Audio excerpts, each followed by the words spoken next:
सत्राजित के पास में एक बहुत सुंदर मणि है और उस मणि का नाम था स्यमंतक मणि। 8 भार सोना इस मणि से रोजाना निकलता है। 8 भार सोने का मतलब है 2 क्विंटल। जहां कुछ चाहिए मणि चाहिए। ये मणि पे तो खेचातानी चल रही है। जहां कुछ चाहिए धन चाहिए। मणि और कोई नहीं है, ये धन ही तो मणि है।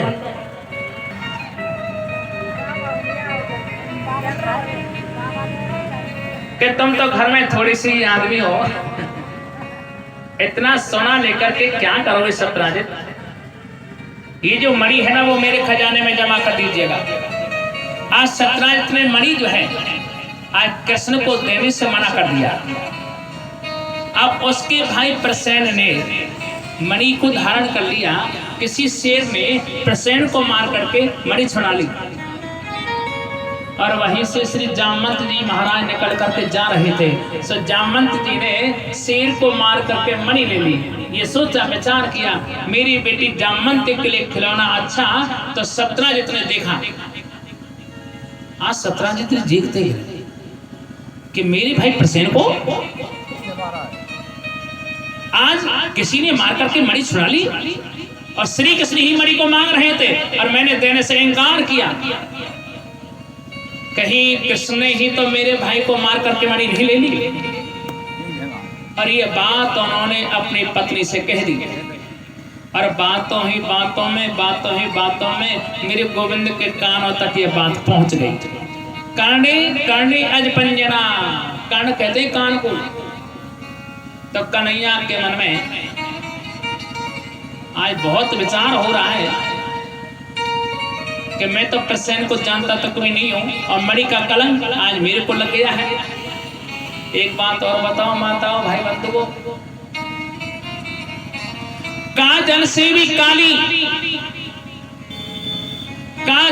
भी काली अगर कोई चीज होती है वो होती है व्यर्थ का कलंक। प्रेमी को प्रेमी भूल जाता है, प्रेमी को प्रेमी भूल जाता है, लेकिन बीच बाजार में जाके इज्जत खराब है या ना बात जीवन में कभी भूल ही नहीं। वही आदमी है मुझे ऐसे कह दी, वही आदमी है कबो ना भूल सकता। आज एक नाजे बोलो तो 10-20 लोगों को साथ में लेकर के श्री कृष्ण गए। कहां पर? जहां प्रसेन मरे हुए पड़े थे वहां शेर के पैरों का चिन्ह था। आगे शेर मरा हुआ पड़ा है, वहां रीछ के पैरों का चिन्ह है। ऋक्षराज जामवंत जी महाराज की गुफा में जब स्वयं श्री कृष्ण पधारे हैं ना, तो ऐसा विचित्र संग्राम चल गया था, ऐसा अद्भुत संग्राम चल गया था दोनों में महाराज कि जामवंत जी की एक एक नस जो है वो ढीली की ढीली हो गई। जामवंत जी चरणों में गिर पड़े और चरणों में गिर के बोले हैं, ओह बोले, अरे आप ही तो मेरे राम हो, आप ही मेरी राम हो, मेरी सारी इच्छा जो है पूर्ण हो गई। क्योंकि मर्यादा पुरुषोत्तम भगवान श्री राम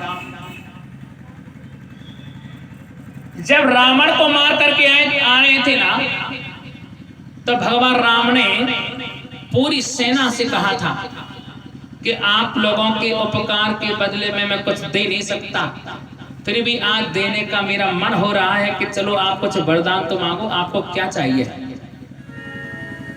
अरे भैया, किसी ने तो प्रेम मांगा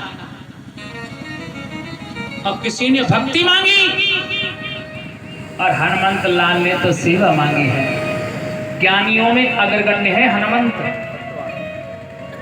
कि मनोजवम मारुततुल्य वेगम जितेन्द्रियं बुद्धि मता वरिष्ठम युवातात्मजं वानरयोत्तमक्षमा श्रीराम दूतं शरणं प्रपद्ये। अब देना है तो यही वरदान दे दो, जरा दो दो हाथ में आपसे ही करके देखो। प्रेम से बोलना पड़ेगा कि रावण में मेरी समान शक्ति तो थी, पर रावण को मैं इसलिए नहीं मार सकता था कि आपके लिए भी तो कुछ छोड़ना ही था, कुछ छोड़ना था। अब आप ज्यादा ही प्रसन्न हैं तो जरा दो दो हाथ में से युद्ध करिए। राम जी कहने लगे ऐसा ना है सके ढील हो गए। जामवंत जी समझ गए, ओहो ये तो मेरे राम है, राम है। चरणों में गिर पड़े, बोले मुझे क्षमा कर दीजिए गोपाल, मेरी सारी इच्छा पूर्ण हो गई।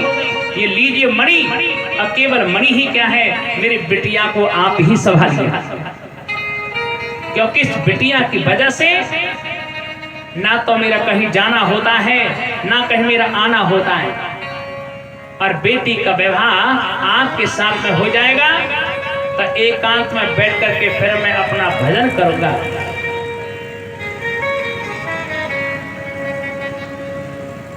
मैं अपना प्रभु की याद करूंगा, फिर मेरे को किसी भी प्रकार की चिंता न रहेगी रघुनंदन।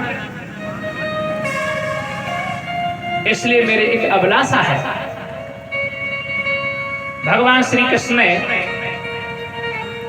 जो जामवंत की दृष्टि में रघुनंदन ही है, इनकी इच्छा जो है पूरी की है, और उनकी बेटी जामवंती को पत्नी बना करके आज द्वारका में लेकर के आ गए। प्रेम से बोलो राधे राधे।